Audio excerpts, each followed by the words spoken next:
Hello, everybody. Welcome in to the Basketball Bulletin. I'm Trevor Lane. My guy, Donnie Freeman's going to be along in just a moment. Happy to have y'all here. A wild day, a weird day around the NBA. Some bizarre comments going around. There he is. Bizarre comments going around the NBA today. Donnie, this is... I woke up to your message this morning, the first text. I could not fall asleep last night. I was up to literally 6 a.m.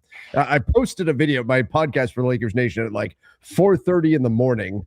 I went and got a steroid shot to help deal with my illness that I've been dealing with. And I don't know if it had me like wired or whatever it was. Couldn't sleep. Wake up to your message with the article that Dave McMenamin posted about DeAndre Ayton. There's the whole thing with Jusuf Nurkic as well. What is happening with this league today? Yeah, I woke up to the Ayton thing too because it came out at like 4 a.m. or something like that. Had I stayed up just a little bit longer, I would have just seen it live. Yeah, I saw it. I was like, wait, is this real? And then I saw another aggregation of it of like him needing crank juice, and I was like, what the hell are we doing here? Yeah, I got mine right here.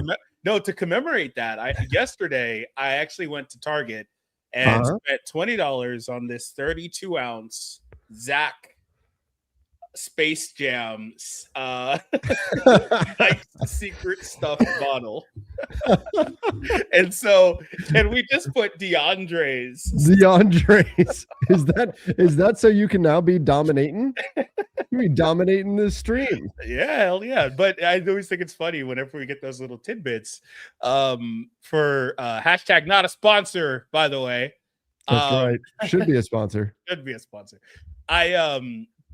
I think it's funny every time we get those little tidbits on Ayton where like they gotta wear this shirt, they gotta write Chris Crank Juice on the bottle, like all this stuff. And it's like this guy, man. Like I don't know, man. Me personally, if I was making millions of dollars, I feel like I'd be motivated. But hey, maybe that's just me. What I think would happen. Maybe he's just really comfortable in his skin. But I don't know. Do you think the player option is actually a bad thing for him in terms of motivation? Like maybe he knows he has that. He knows no matter what he does, he's got it just about. He's got 8.1 million coming next year. Yeah. Oh, that's right. It was Crunk Juice. My bad. Crunk juice. Yeah. Yeah. I think for him, he's like, whatever. You know, I'll get 8 million. Fine. It is what it is. But you would think he'd be more motivated because he gave up that money to come over, right? So yeah, he did. I mean, he gave up $10 million from the Blazers to go be the Lakers starting center. And now, if anybody's not sure what we're talking about, he had some comments on to Dave McMenamin, where at first he said the right thing. He said, you know, energy, the ball finds energy, and I just need to play hard. And I'm paraphrasing, but things of that nature, which is all pretty standard answer and also not wrong. And then as he's walking away, he couldn't help but throw in like, they want me to be Clint Capella, and I'm not Clint Capella. Dude, Clint Capella at 27 will be so good for this team. He'd be awesome. That's the Clint Capella would be so good. That version of Clint Capella, anyways, exactly what the Lakers need, and that is inherently the problem, right? That's what the Lakers need is somebody who's going to fill that role. And so for him to come out and say that, especially say that now, if he has any kind of an eye towards free agency, teams aren't going to forget that.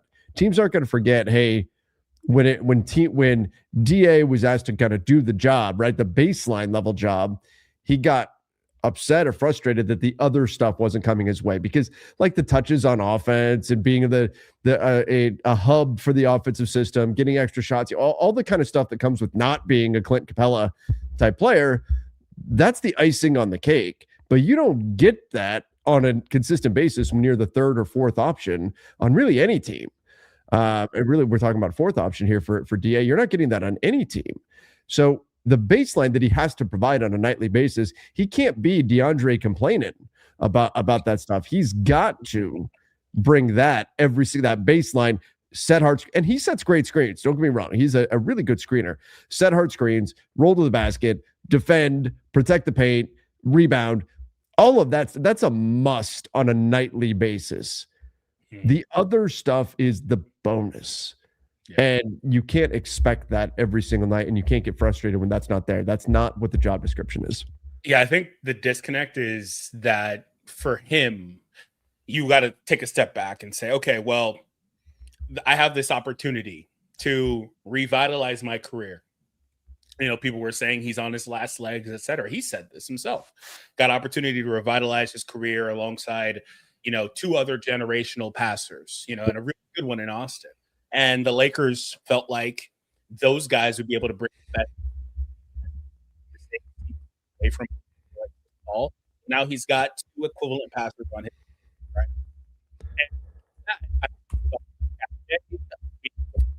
Donnie, I'm losing your audio a little bit there. Oh, can you hear me? Yeah, okay, I got you now. Yeah, okay. Maybe it was the noise cancel or something. I don't know. But I was saying that with the cachet being the former number 1 overall pick, for him, I think maybe there was also, we know Rob likes to promise things sometimes. Maybe there was also a promise of shots or roll, and it's not come to fruition in that same way, I'd say. Maybe he thought he'd get 15, 17 points a night, right? The tricky thing is that is kind of how that looked when there wasn't LeBron on the team. And this is not to blame LeBron. It's just that when you add another player that's going to get 20 points a night, there's just not enough to go around, right? And so sometimes Ayton's role is a bit diminished, and then other nights, like the last game, they feature him a bit more. It just kind of, he's more of an option instead of a feature. And I think that for him, that's problematic. But what you said is true also, that the team does need him to do more of those things. But at that same time, we could say that about 3/4 of the roster. Sure. Like the team needs these guys. They need Rui to be a better defender than he is, a better rebounder than he is. I can say this about everybody, right? It's just the way that the roster is constructed isn't the best fit. But for Ayton, I'm sure he probably was expecting a certain role on offense. And my problem with him isn't so much that or the disconnect there. It's the fact that he seems like, and this is also something we've heard, if he doesn't get XYZ, then he's not going to give you XYZ. Like he has to get these things first in order for him to show you what you need from him, in order for him to play with that physicality, that motor, etc. It's the Shaq comment. Right. He has to be able to do these things. And I think maybe it should go the other way around. That's what the Lakers would want. But for him, it's the opposite. It's the whole, you got to feed the dog to get him to protect the porch, right? Yeah. That's the Shaq comment. Problem is, he's not Shaq. He's not Shaq. He's never you don't get to make Shaq demands when you're not Shaq.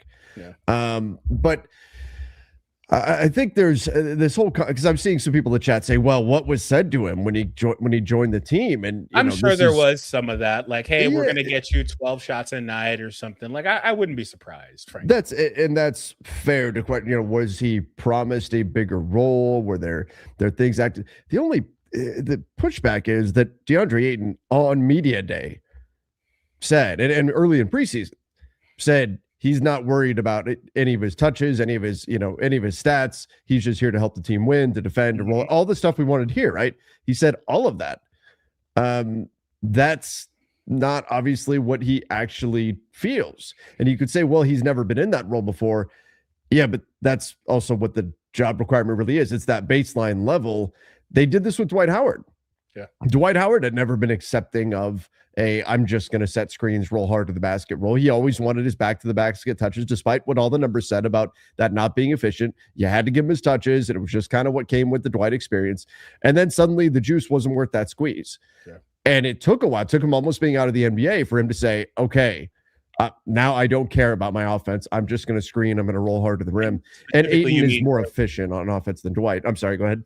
I was going to say specifically, you mean early career Dwight. Yeah, early career Dwight. Lakers stint, all that stuff. I remember there were times they would feature him like that, and it's like, dude, you are so much better as a lob threat. It's not even close. Yeah. But he wanted to make sure he got those touches. So. And then he became that in his second shift with the Lakers, and it extended his career by a few years. He was much, much better. But I'm not saying that DeAndre Ayton can't be an important piece on the offense, can't score points for you. He certainly can. He can do so efficiently.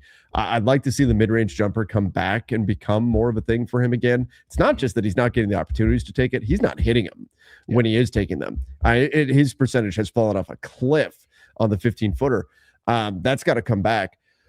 But I think you've got to get all the other things out of him first. So for right now, at this stage of the season, when everything feels like it's kind of hanging on the precipice, you really can't be coming out complaining about what your role is right now. Just play hard, man. Go play hard, set mean screens, rebound the hell out of the basketball. Everything, all the other shit will take care of itself. That's all you got to do. Everything else will fall. If you just focus on those things, everything else will take care of itself. I'm sure that that's always been asked of him also, right? He's had similar problems where he's not getting as featured, in Phoenix, things like that. I'm sure that's always been a question. Hey, if you just do this, the rest of it will fall into place. And that's why he's consistently had motor concerns, motor problems. DeAndre, he's interesting because he's not the type of big that can get his own. He said so himself. Bigs can't feed themselves. Some can, of course, but he's not that type of player. He needs to be set up, right? But like I said earlier, I think that he's like the fourth option in most nights, right? So that means that you need to be able to play with energy, protect the rim, rebound. And then when you do get opportunities, you also have to maximize them. Sometimes he's just missing everything around the rim. Sometimes he goes up soft. He doesn't finish through contact. Like there are some of these things that are there too, because inherently, I think he's also more of a finesse player, and they're trying to shift him into more of a, more, I don't want to say power player, but he's not playing the way that he normally plays his game. His game looks different under a Lakers uniform in this, time period. He's not taking those mid-range shots, not hitting them, all these things. So I think that's where there's also a disconnect. And that's why I think Jackson also a lot of times seems to work better because he doesn't require a certain amount of touches and he just goes out there and plays with energy. And with a team that has a 41-year-old LeBron, that has Rui that can be a space cadet, that has the other stars on the team that sometimes take a possession here or two off, whatever, get beat, whatever the case is, they need their center to be active, engaged at all times. And Ayton is not that. Yeah. And that's why he's not the long-term fit. He's DeAndre ain't it. That's what he is. That being said, I don't mind an $8 million deal for him. No, it wouldn't even be the worst thing if he picked up that option. I think maybe this would be less of a glaring problem if the Lakers had a actual Clint Capella type and he was coming off the bench behind him. Like if Gafford was a starting center, for example, another one of those types of players or something like that. Would DA do that?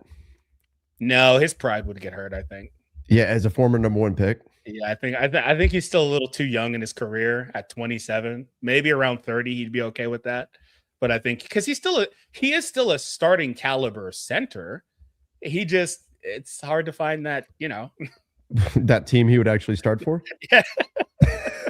Really, how many teams would he start for right now? I don't know, probably like 5. Unfortunately, they're all probably bottom feeders. He's a great player though. He's having one of his worst seasons statistically of his career, but that's just because of usage, right?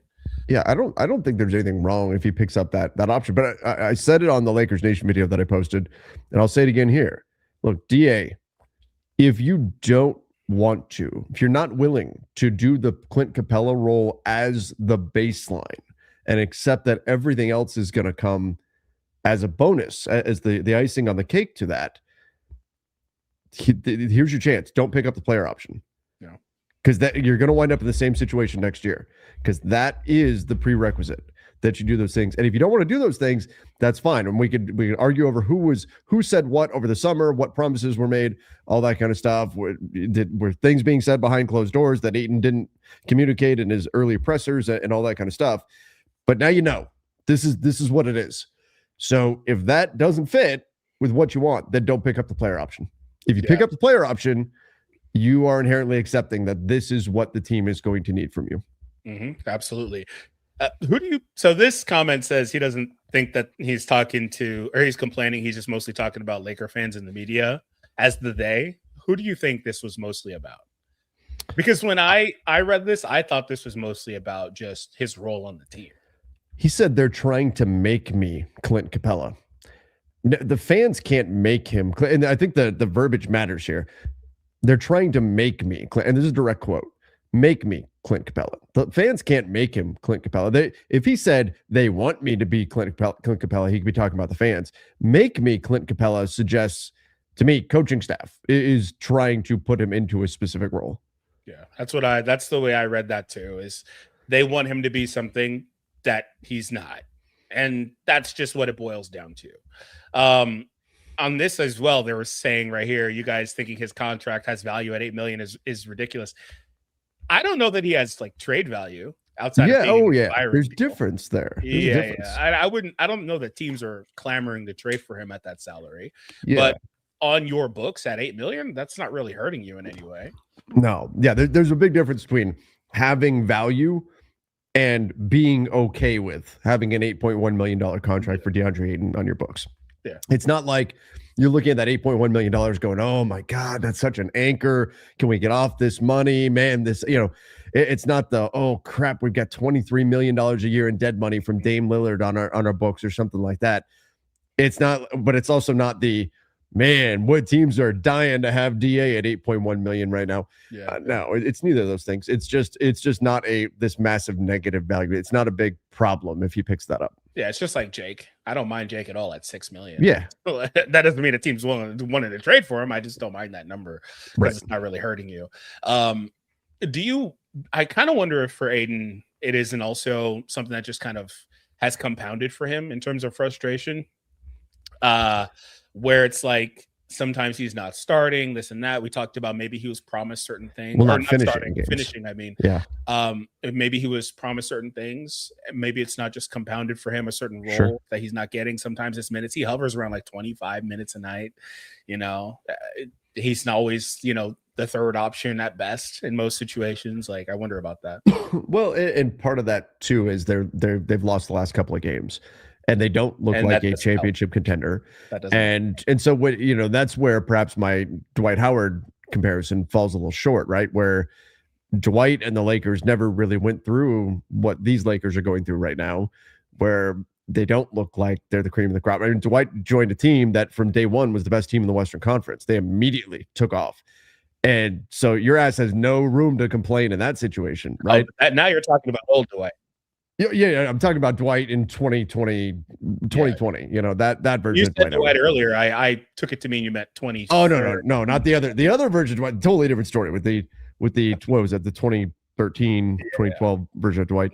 I'm talking about the championship Dwight. Yeah. That team took off immediately. Yeah. And so there was no room to complain there. So with where my Dwight Howard comparison falls short is that now this is the part of the season where you're kind of accepting, like, hey, you're not really going to go win a championship. You lose a couple of close games. This is where guys start one close game. This is where guys start looking around and thinking, well, damn, we're not winning. I got to get mine. And there's a lot of guys on this team that are on expiring contracts that have to worry about their next deal. And this is where that rears its ugly head. Yeah, that could be it too. All right, let's go. I catch myself saying I wish Jax was in a lot and he's supposed to be the backup center. Yeah, that's not great. Yep. Okay. Let's talk, because we've got some questions and comments saying, well, what's the solution for the summer and all that kind of stuff. We can get to that in just a minute. But I want to draw some attention in all the DeAndre Ayton of this morning. And I'm curious to see what DA looks like tonight in Phoenix. But of all the DeAndre Ayton and stuff, this I thought was absolutely insane. And we aren't paying nearly enough attention to this. This is Chris Haynes talking about Jusuf Nurkic with the Utah Jazz. And oh my God, just listen to this, everybody. Listen to this. We are not talking about this enough. Nurk's situation was he had his nose fractured a few years ago. The initial plan was to potentially have it over the summer. He has a lot going on this summer. He felt like it was time to get it done now. I think he has some obligations with his. I don't want to say it. But there are some obligations that he has. And so he consulted with the Utah Jazz and he said, I think, it's best that I can, take care of this right now. They reviewed the situation, thought about it, and, that both sides agreed that, it's probably time. What?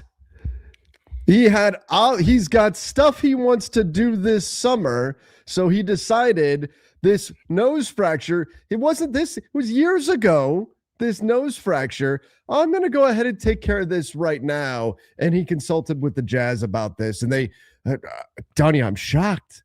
The Jazz agreed with him. They thought, our starting center is going to have to go sit down. Our other starting center is already gone. And Walker Kessler, he's out all year. man, we're trying to lose games. Yeah, Nurk, I guess. I mean, we hate to see you go, but sure, man, go ahead, no. You have your summer. No, you have your summer. You need your summer. Absolutely. You get this done on company time. You get it done on company time. Yeah, I was gonna say there's another Shaqism right there. Right. Yeah, they came to a mutual agreement. Yeah, let's just get this done now. Thank you very much, and we'll see you next year if we decide all that stuff. It's kind of crazy when you hear that it's laid out that way, where it's like, yeah, just because you want to have your summer off, you just get it now. Normally it's the opposite. Players get stuff done in the off season, but again, that doesn't align with what the Jazz want. They need a reason to have them sit out more, and so that's what they're doing here. So it's just kind of the era we're in now. Teams are figuring out creative ways to lose games or not put out their better players, and just kind of is what it is. Well, remember that the Jazz got their wrist slapped for everything that happened with the way they've been sitting players in the fourth quarter. Now, Lauri Markkanen reportedly got injured at practice as well, and is going to have an MRI. And the NBA is sending independent doctors to verify that Markkanen is actually injured because it happened behind closed doors at practice. Because suddenly, Donnie, but they're not actually.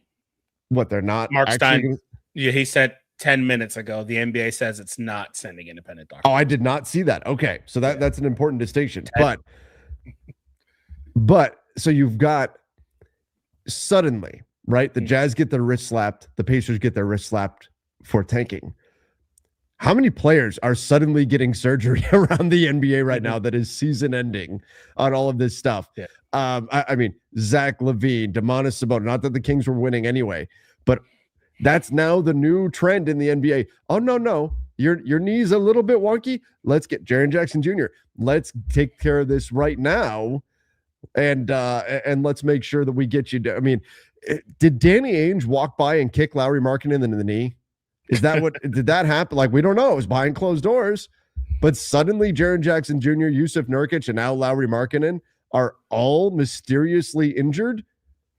I have a hard time believing Kyrie Irving's not coming back this season after all. This is not coincidence. Coop's been out for a while too. Did he play yesterday? Yep. I don't know. I have to check on it. I know he missed a lot of time. But I will say that I'm sure that if we look over NBA history, this probably is something that we see consistently.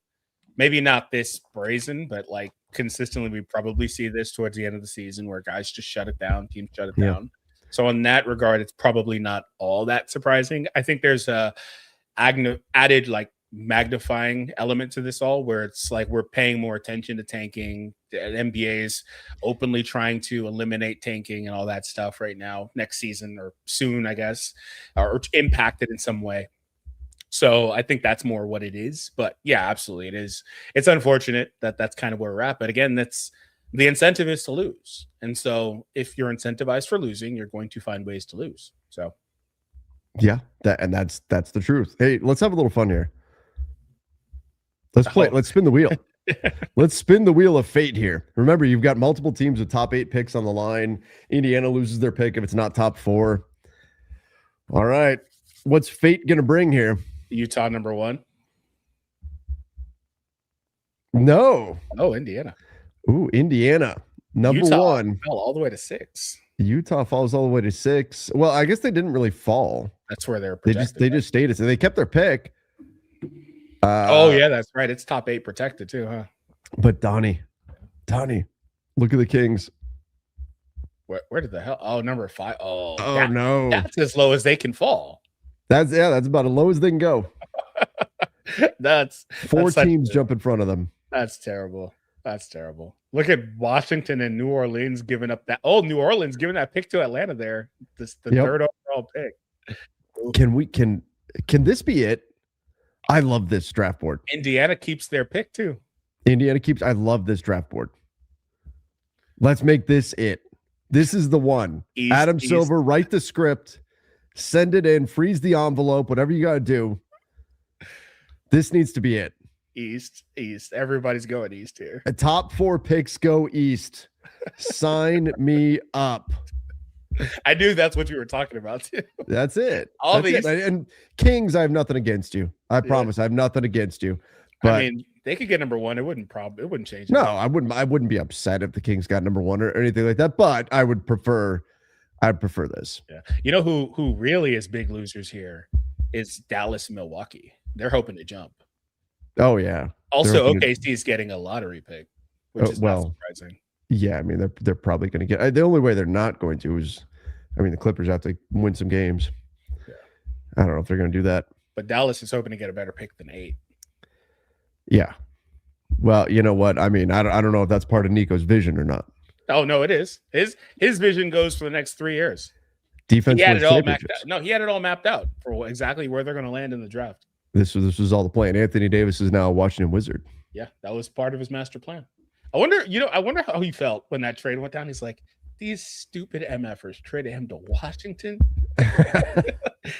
don't they understand my plan? Don't they understand the vision? We needed a camera on him for when that went down. The guy you traded Luka Doncic for. Is he even play? Like, I would imagine he has his NBA notifications turned off right now. Oh, probably. But I'm sure there's a way he finds out about that regardless. Probably. Did you see what the Mavs did? We'll probably never hear from Nico again, sadly. You gotta run it again, though. Let's take a look at this super chat. Said, I don't put it past this clown-ass team to lose to Jalen Green and the Valley Suns tonight. Yeah, I mean, they were a 4.5-point favorite last I looked. I'll also read the one ahead on top of this one when you get the chance. But yeah, I wouldn't be surprised. I mean, anything's possible, right? Yeah, it certainly could happen. I wouldn't be surprised. The Suns are a good team. Well, I mean, they're missing Booker, Brooks, our old friend Jordan Goodwin. They're missing a bunch of guys. Well, yeah, they're missing guys, but they're good at the things the Lakers struggle with. Is the point. That's the problem. Like they can miss guys, the Lakers still have a dogfight in their hands. They're good in the ways the Lakers are bad, or good in the things the Lakers struggle to deal with. Brutus said, AR and Luka be triple teamed, Ayton be wide open. Do he be? I mean, sometimes yes. I mean, sometimes I said to point this one out because sometimes that also does happen, where these guys are just going to shoot over the double, and Ayton's like rolling. He's right at the basket, and he doesn't get the ball. I think sometimes it's more with Luka though. I think sometimes Luka, his default is to put the shot up instead of try to make that pass. Like it almost feels like sometimes the pass is the last resort for Luka, and it shouldn't be. He is one of the most talented passers in the NBA. So that absolutely happens. But I mean, this happens probably like 2 or 3 times a game. Like it's not like it's at like a dozen times or something. You know. I mean, Donnie, look at this. 21-7. Look at this. We're probably gonna have to cut this after the fact, but look at that dive to the rim. Yeah, that's look at that right there. That's Clint Capella right there, though. Right? Look at that. Yeah. That's what you're getting to just feast on. Yeah. Don't you love it when LeBron's also in the post and he gives him that bullet pass, like, and he's like 5 feet away and he still, by the way, doesn't make the shot. And he just slips that pass right over to him. Yes.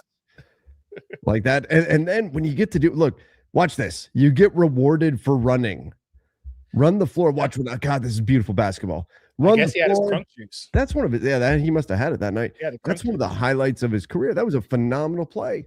But I didn't see any post ups, any mid range shots. I saw a lot of rim running and lobbing and whatever. Like that's what they want. I mean, yeah, they're trying to make him Clint Capella. So was he wrong? was he wrong? No, but that's not a bad thing. That's the point. It's not a bad thing. You look at those shots he's living on. Yeah. You know how many centers would kill to get shots like that? Yeah, maybe it's just they're not coming the way he wants them to come. Yeah, it could be. He's not bad with a little jump hook. He's a good screen setter. He does some stuff well. Last game he had like 3 or 4 little jump hooks as well. He kind of like the way he does it is funny because he kind of just like throws the ball up like he does, and he got Anthony Black on him in a big small situation, so he was able to take advantage of that. And they correctly pounded that mismatch, right? They just keep going to it. So, but like I said, sometimes it's mostly with LeBron. LeBron will be in the post, Ayton's just adjacent to him, and LeBron will flick that bullet over, and Ayton will just like flip it up there, and it's like, that was a gimme. Like, come on. Yeah.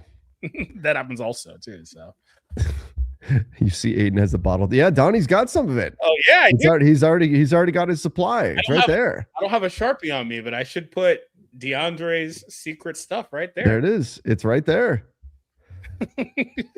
That's that type of stuff is insane to me. Like I just my brain can't comprehend why they got to do funny. That. Why they got to no, but they're not doing it because it's funny. You think he complains if he doesn't get it? No, well, I mean that's a whole other level. I don't know about that, but like they feel like they have to do antics to bring out the Ayton inside. They gotta put his face on a lion. Yeah.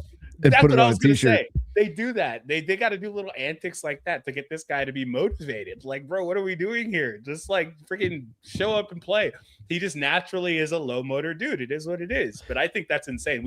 I've never heard of that before. Have you? Where they've got to do antics like that to hype somebody up before a game? No, you know what I just thought of?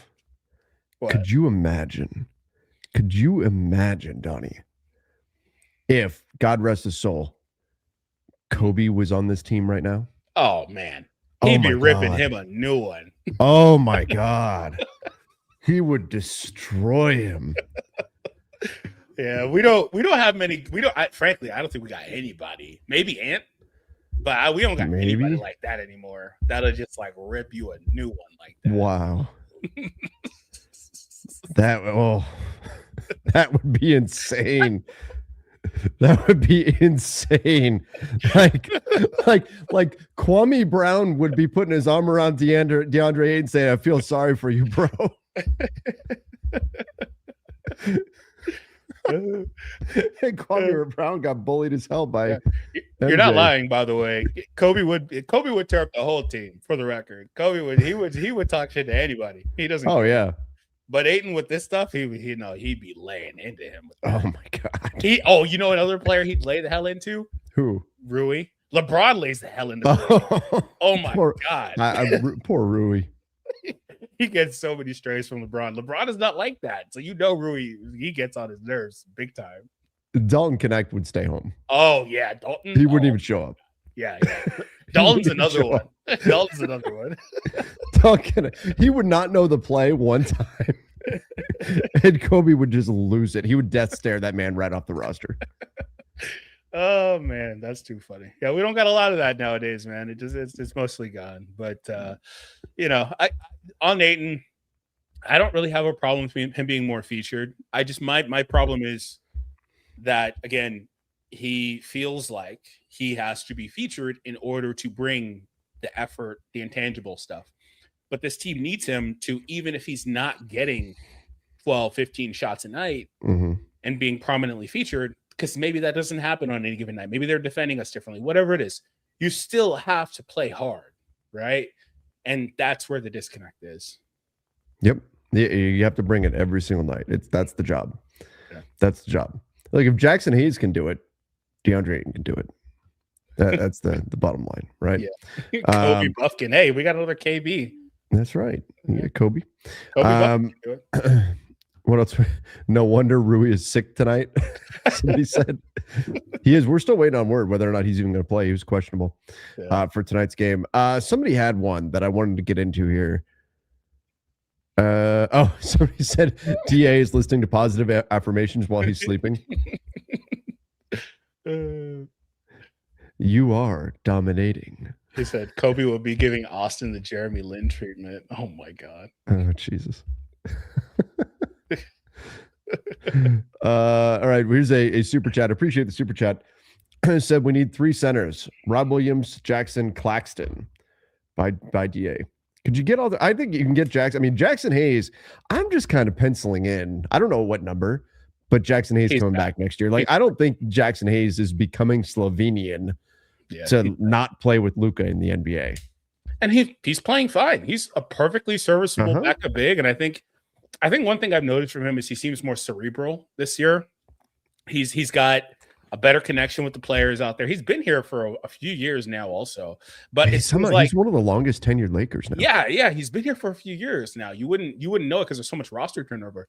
But he's one of the players that he's not committing all those silly fouls like he would do, all this and that. He's learned, how to play within his role. And I think he's a guy that is getting better at the things he's good at doing, and he fits perfectly alongside Luka. And most importantly, Luka doesn't need a center that needs a dozen shots a night. It just is what it is. He doesn't need that. Mm-hmm. So I think that's where he also would be good. And all of those guys will fit perfectly alongside Luka and alongside Austin as well. So yeah, I would pencil Jackson. I don't know if you can get both of those guys, but those are the types of guys you need on this roster. I also wouldn't mind getting a stretch big just for a different look. But well, I mean, that's kind of what Maxey is supposed to be, right? I mean, in theory, Maxey is more of a shoot the shot though. Maxey is he's got a flat ass shot. He's more of like a defensive hustle guy. He's actually really good on defense. I don't know if you noticed that. He's also pretty versatile. Like he can switch out there too. And so he's more of like a defensive hustle guy that can shoot a bit, you know, and he has some athleticism too, but they're not really ever going to turn to him in that capacity. Is he inverse Ayton? I mean, yeah. Well, it's because he's also older, right? He knows what the role is, what the job is. Ayton is still at that phase of his career where he's battling with I should be this versus I am this, right? So I think that all players go through that. So he's Maxey sometimes plays too hard. You know what I mean? Like sometimes he goes a little too far with the fouling. And I stuff love like that. how he does those little Gortat screens, man. He said a clean one at the end in the middle of last game. They called it a foul. And he got called for it for no reason. So bad. Dude. Oh my god! Like I like Maxey a lot. All right, let me see what else we've got here. Actually, you know what we do? By the way, everybody, please make sure you do subscribe right here to the channel. Turn on those notifications, all of that. If you haven't done so yet, hit that subscribe button. I know it's not trade deadline season and all that kind of stuff. There's still a lot of stuff going on around the league.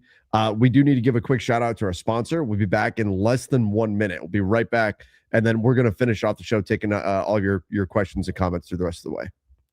I wanted to let you know that Sleeper is the #1 best way to experience and connect over sports together. It's a one-stop shop for all of your sports needs. You can celebrate and chat on games in real time with other users. Get the fastest scores, blazing fast news, and alerts right at your fingertips. Play in fantasy leagues and explore team picks markets within the app so you can enjoy sports the way they are meant to be enjoyed, which is together. Sign up today using promo code Bulletin and you'll get up to $100 match on your first deposit. Terms and conditions apply. See Sleeper's terms of use for details. Team picks are part of Sleeper's regulated activities. They involve risk and outcomes are not guaranteed. Past performance is not indicative of future results. Currently operational in over 25 states. Check out Sleeper today. All right. Everybody fire off any questions, comments, anything you guys want to get into before we head out here. Let's go here. Somebody said Nick Richards would be interesting in unrestricted free agency. Yeah, there's not a lot out there in free agency this summer, is there? Yeah, there's not. You kind of just take what you can get. I think if you're the Lakers, the best situation for you is to try to make some trades and maybe jump into some trades as like a third team, take on a player, things like that. Unless Kawhi becomes a free agent. Yes. We're still waiting on that. That feels like that's got to come down. Anyway, somebody said, let's see your shirt, Trevor. It's a Showtime Lakers mixed with Dodgers shirt. Unless like Kawhi suddenly becomes a free agent, like his contract gets voided or something, that changes a lot. Yeah, absolutely. But otherwise, there's not really a lot out there. I mean, obviously, Giannis is out there, maybe, potentially. I don't know. We don't know what the hell's happening there. But the problem with that is that may drag until post free agency, basically. So you're going to have to build a roster and then try to make that move, right? So yeah, it's hard. It's hard. And then a lot of that also depends what happens with LeBron, right? Do they want him back on a lower number, et cetera? But he's going to be the last domino to fall regardless, probably. Unless he just at the start of it all says, I'm going back to Cleveland. By the way, Kawhi is out tonight due to left ankle soreness. Okay. Just throwing that out there. Yeah, I mean, and we talked about this, and I talked about it today on Lakers Nation. You and I went pretty in depth in it yesterday, but it's like the Lakers have like two teams right now, right? They've got LeBron and the Banshees, and then they have AR and Luka. And trying to get that third group of AR, Luka, and LeBron to actually work is going to be critical for them. And if it doesn't, like, that probably has to impact how much you're willing to give LeBron. in free agency. Yeah. I think that you also need to get, if he's back, you need to get versatile players. And what I mean by that is guys that can play well in transition and in the half court with him. So that way you can go to those two different looks that the team features, right? Unless Luka's going to pick it up in transition as well. Maybe that would be a way that they could fit better together, as if they were able to get out in transition more with those two on the court together. That's the problem with it. Mm-hmm. The only way they're able to really is because they don't really force turnovers, is if there's like a missed shot, they get a rebound and they throw it out. Like they're not really run. To, you know. And then sometimes they struggle to get those rebounds, you know. So I think LeBron and the Banshees will light a fire into this team. That's where I actually like Ayton with LeBron and the Banshees, because he kind of gets swept along with all of that. Sometimes there are also some times where Ayton is in that spot instead of like Jackson, or just the 4 wings or 3-4 wings instead, small ball, and he's low motor Ayton, and then it goes negatively too. That also happens. So sometimes it's better, but sometimes it's not. I think LeBron likes having him there because LeBron will not hesitate to get him the ball if there's even a slight chance LeBron's throwing it. If he could slip that little pass to him. Yeah, he loves dropping those little pocket passes and stuff like that. I saw Luka throw one. I don't know who it was. Oh, it was to Vando on that pick and roll where Vando got that dunk. I was like, oh man, I don't see those very often from Luka, where he's doing those little bounce pocket passes. And that's not to say he can't do it. Obviously he can, but oftentimes he throws these over the top passes, jump passes, etc. And I was like, man, that's an element where I think that for some of these guys like Ayton, that's probably better for him than just picking up a lob, for example. Yeah, exactly. It really is. Yeah, it's better for him. Will the Blazers buy out Rob Williams? Let's talk about that real quick. So the Blazers, I don't know that they need to anymore. I'm trying to remember. I know I was out of town, but I don't remember who they waived. I know they waived the French guy, Ryan Repair. They waived him, but didn't they have one more they needed to waive? Yeah, I believe so. In order to look at that, $25.5 million in dead money on the books, DeAndre Ayton. So they waived Ryan Repair. Did they waive anybody else? I thought they had one more they needed to waive, but they just haven't been playing Caleb Love because he's out of two-way eligibility right now. So if they want to play him, I think they're going to have to waive another. Let's see, 1, 2, 3,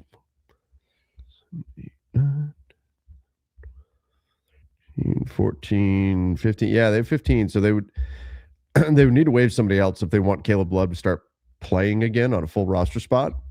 It could be Rob Williams. It could also be Matisse Thybulle. Either one of those guys could get waived, but the key is the clock's ticking. Has to happen by March 1st. So we only have a few days. If it doesn't happen by then, whoever they waive can't participate in the playoffs if they sign with a new team. Oh, so yeah, that's right. That's key. Yeah, that's coming up soon. So maybe that's just something for next season. Yep, exactly. Okay. Have you noticed the recent huge amount of media hate towards Luka? Yeah, I mean, it started with Bill Simmons and Zach Lowe. We're both talking about Luka complaining, but I also don't think it was coincidence that came after a Lakers versus Celtics game, and it was also a very highly watched Lakers versus Celtics game. But you have to remember, at their core, guys like Bill Simmons makes no, and I respect Bill for this. He wears his Celtics fandom on his sleeve, right? He makes it clear that he is biased towards the Celtics. It's annoying from a Lakers perspective, of course, but he makes it very clear what he is. Zach Lowe was a Celtics fan. Now he turned in his fan card and hasn't been considered a fan for a long, long time.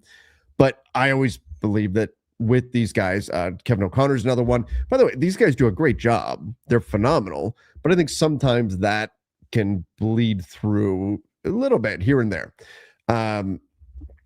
And so I don't think it's coincidence that all this anti-Luka stuff came up in a Lakers versus Celtics game. It was coming primarily from guys who either are Celtics fans or used to be Celtics fans, that they're talking about Luka complaining without having the conversation of, well, yes, but also the referees did an atrocious job in that game, and crazy, insane, batshit crazy things were happening on the officiating side. Don't hear what I'm not saying. I'm not saying that's why the Lakers lost or why they looked awful or they sucked or anything. That's not what happened.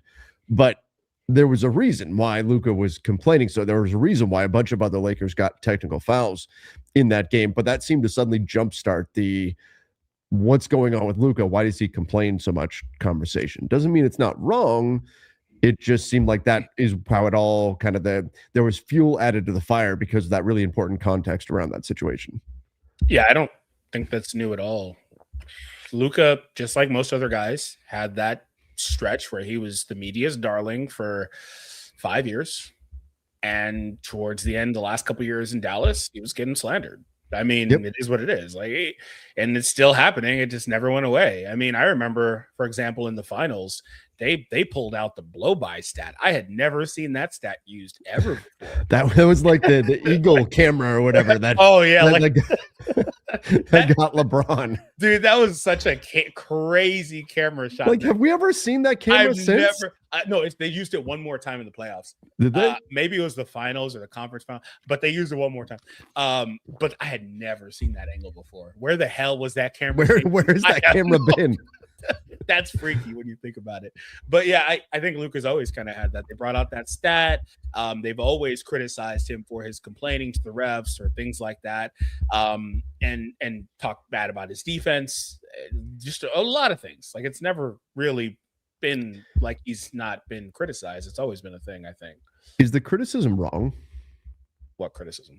Like, the talking about him complain? Is he? I mean, in a vacuum, no, it's not wrong. I mean, yeah, he's always kind of out there complaining and whining. I don't really. It just is what it is. I mean, I think for him sometimes though, and for the record, that's not a Luka exclusive thing either. LeBron does it. Austin does it. Sure. All stars do it, right? Like, it just is what it is. But I think for him, sometimes you kind of take the good with the bad. But for him, that could be a driver for him, a motivator for him. My only problem is I feel like sometimes he doesn't get the call, and he complains, he's upset about it, and it instead of it turning into fuel for him to put up points, sometimes he can get in his head and try to like forcefully make them try to call it, and they're not calling it, so he keeps trying or whatever. And it's like, can we not try to forcefully get a whistle here and just play? Right. I think sometimes he's susceptible to that, but I mean, otherwise it's not in a vacuum wrong if you're just gonna say he complains a lot. He does. It is what it is. But like, that's not new. That's always been a thing, and that's not uncommon either, right? But that doesn't make it acceptable. Just that it's not new. But like I said, it's just a part of it. Would it be in the perfect situation better for him to never do that and always get back? Yeah, absolutely. Like, anybody would agree with that. It's just not how the reality is, though. I think there's a difference too when we talk about complaining to an official, particularly when we talk about staying behind a play. You want to complain during a dead ball. I'm not going to get mad if you complain during a dead ball. It's when you stay behind a play against a team that when your team already struggles defensively, you're essentially pushing points onto your opponent's scoreboard, right? I mean, that you could swing a game, right, by putting your team in a 5-on-4 situation by staying behind and complaining. And there's a really important difference that I think has to be acknowledged, and that's that, players aren't going to try to miss shots. Jonte Porter's not in this league anymore. They're not going to try to miss shots, right? And a guy might have a bad shooting night, but he's not going to try to. It's not going to be a conscious choice. The guy's not going to go up saying, "Man, I'm going to brick this." No, they're going to try to hit all their shots. They're going to try to rebound the basketball. All that. Sometimes you have good nights. Sometimes you have bad nights. But complaining to the official or not is a conscious choice. It can be a heat of the moment emotional reaction, but it's also a very controllable one. You can't control, if you are doing your very best, whether or not that three that you take goes in or out. Some nights you have it, some nights you don't. Sometimes there's just variance with that. But you can control whether or not you get back and help your teammates, or if you let that moment get to you and stop and complain to the official. And I think that's where it becomes less forgivable. I can forgive a guy who has a bad shooting night. If you are making the conscious choice that I am not going to support my teammates, I'm instead going to complain to the official right now, I think that is a very fixable problem. And that's where I think the frustration really kicks in, because it's a problem that you can solve. You're choosing not to. Yeah, absolutely. I think with him, it's more about the frequency of it, because there's not a star I haven't seen even older stars that would complain and be behind a play like that because they felt they got some drastic wrongdoing. But it wasn't. Sometimes with Luka, it can be 4 or 5 times in a game. Like that could be bad. LeBron as well. That adds up. LeBron as well. Like it's just a thing. And so I think for the Lakers, those things do add up, like you said, and it compounds. And it's hard to combat that, especially if you're already a bad defensive team. I wasn't trying to make it okay because I don't know that it's okay. It's just for me, that's just who he is. And I don't know that that'll ever leave his game. I don't know that that'll ever be something that he doesn't do because that's just how he is. But maybe at some point he's able to. I don't know if it's reasonable. It would be great. I don't know if it's reasonable to say only in between plays, but at least can you jog back while you're yelling at the ref? Right. we got to just stand there in their face. Can we jog back? Like that's okay. Like, can we at least do something? Get back in. Because sometimes it's funny when that happens and they shift the camera to the other end and the other player is literally not in the frame. Oh, there's times where the refs need to hear it. Oh, for sure. Just make that when you're not where you're not standing all by yourself with the referee on one end of the floor and the ball's all the way on the other end. Yeah. That's where it's pretty glaring. And it's like, dude, this is a 4-on-5 and it's been a 4-on-5 for like 7 seconds because you guys stopped the fast break and you're still complaining. Like, get back. What are we doing? Yeah. So, and that's Luka, that's LeBron, that's Austin, that's anybody that does it. It doesn't have to be any specific player. Luka does it a lot, but for any player, like, get back, complain during a dead ball. Yeah. I will say I get more frustrated though when it's somebody like Jax. Jax had a stretch where he was trying to do that. And I'm like, if you don't stop that, like your whole role is to be energy. Get back, bro. Yeah. You're the last person I want to see complaining. DeAndre complaining. Los Angeles complainers, this one said. I like when Ayton is and he's complaining and he gets the hot mic. Was the last game or the game before? He was like, what the fuck was that? Oh, DA. Yeah, because these guys always have me weak every time I hear them. But yeah, Ayton, he's hilarious. DeAndre, the bag wasn't mine. DeAndre Ayton. Oh man. It was so loud. Yeah, it was very clearly caught in the thing. Yeah, JJ needs to tech up and tell them to shut their mouth. Yeah, but that's just not how coaches handle things nowadays.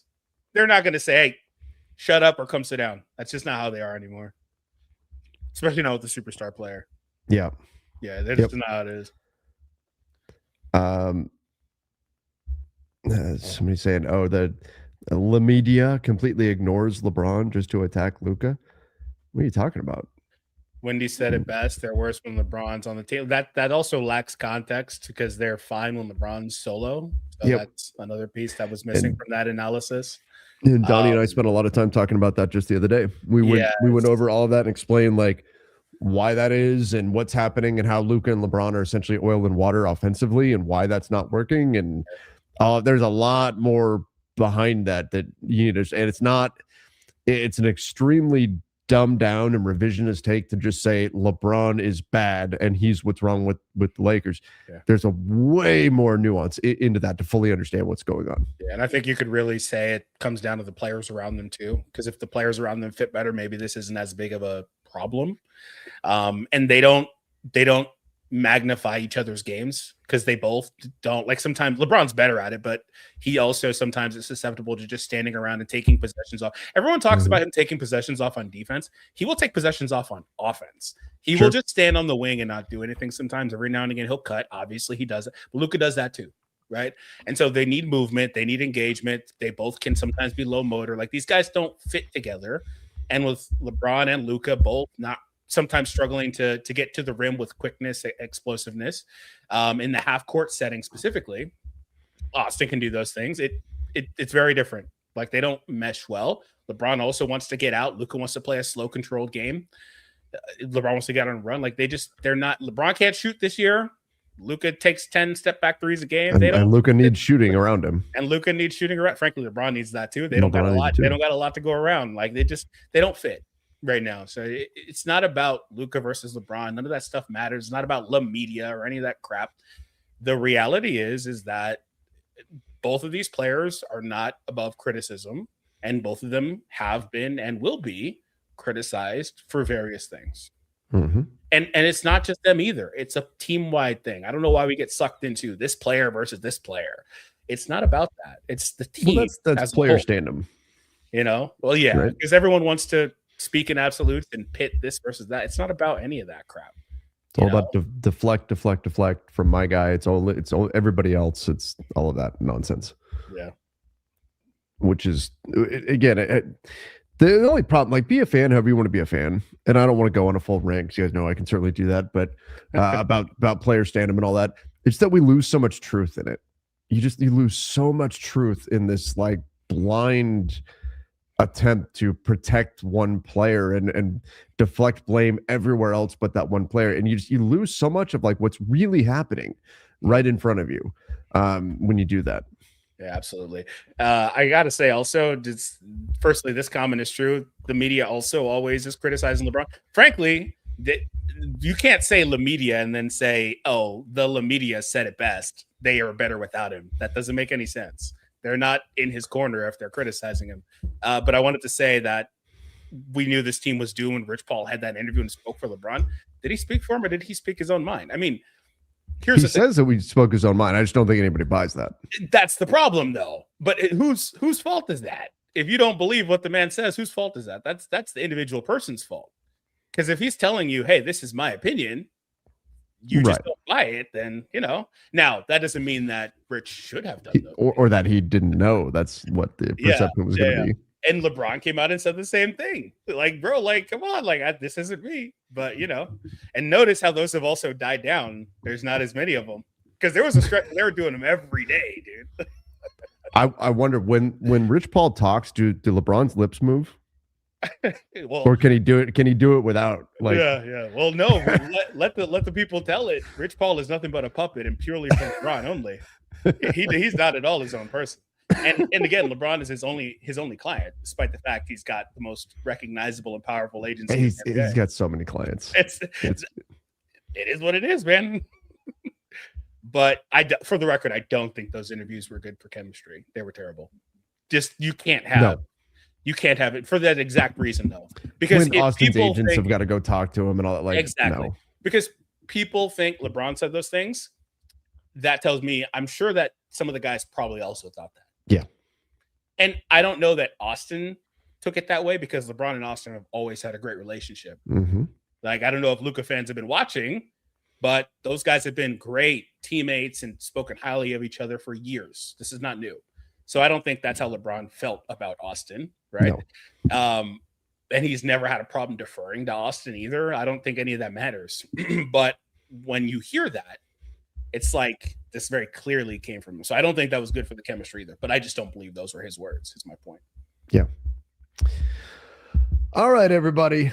I got to go get my daughter from school, but I appreciate it. We just decided to do kind of an impromptu jump on here, talk for a little bit, just with all the weirdness going on around the league today. Appreciate all of you. Please make sure you do subscribe right here to the channel. Turn on those notifications as well. Until next time, everybody. We'll see you, and stay safe.